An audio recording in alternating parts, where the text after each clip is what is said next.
Welcome to Sakhi the house of Kanchi weaves. ఈ రోజు వీడియోలో మనము జామ్దాని సారీస్ గురించి తెలుసుకుందాం. మరి జామ్దాని అంటే ఒక వీవింగ్ టెక్నిక్ అని మీ అందరికీ తెలిసిన విషయమే కదా. జామ్దాని ప్యూర్ మస్లిన్ పైన వీవింగ్ చేస్తే కనుక 35,000 40,000 వరకు అంటే చాలా ఎక్స్పెన్సివ్ రేంజ్కి వెళ్ళిపోతూ ఉంటుంది. కానీ అంత ఎక్స్పెన్సివ్ రేంజ్ మన అందరికీ అఫోర్డబుల్గా ఉండదు కాబట్టి మస్లిన్ జామ్దాని వచ్చే లుక్కే ప్రాపర్ అంటే ప్యూర్ జామ్దాని వీవింగ్ కోరా పైన చేయించాం. మరి ఆ కోరా శారీస్ జామ్దాని వీవింగ్తో ఎలా ఉంటాయి అని అంటే కనుక పేస్టల్ కలర్స్లో చేయించాం మ్యాక్సిమం అన్ని కూడా. బికాస్ మస్లిన్ జామ్దాని ప్యూర్ చూసుకుంటే కనుక పేస్టల్ కాంబినేషన్స్లోనే ఎక్కువ ఉంటూ ఉంటాయి. ఫర్ ఎగ్జాంపుల్ నేను రేప్ చేసుకున్న శారీ లాంటిది అనమాట. మ్యాక్సిమం పేస్టల్ కలర్ కాంబినేషన్సే. మనకి షోల్డర్ దగ్గర డిజైన్ అంతా కూడా జామ్దాని వీవింగ్ వస్తుంది, అంటే thread weaving. All these saris are transparent saris అండి.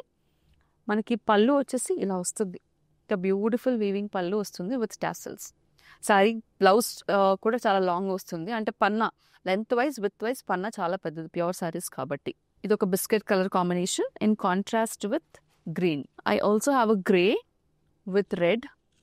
అన్ని జామ్దాని శారీస్కి మనకి మల్టీ కలర్డ్ థ్రెడ్ వీవింగ్ అనేది వస్తుంది. జామ్దాని వీవింగ్ అంటేనే అండి దీస్ ఆర్ ఆల్ కోరా జామ్దాని, అంటే కోరా ఫ్యాబ్రిక్ పైన చేయించాం అనమాట మస్లిన్ జామ్దాని లుక్ రావడం కోసం.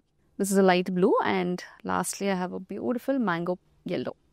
సో ఈ సారీస్ అన్నీ కూడా ప్రైసెస్ మెన్షన్ చేయమని చెప్తున్నారండి ఇన్స్టాగ్రామ్లో. సో మనకి చాలా రీజన్స్ వల్ల ఎగ్జాక్ట్ ప్రైస్ మెన్షన్ చేయలేకపోతున్నాము. But all the saris are below 10,000.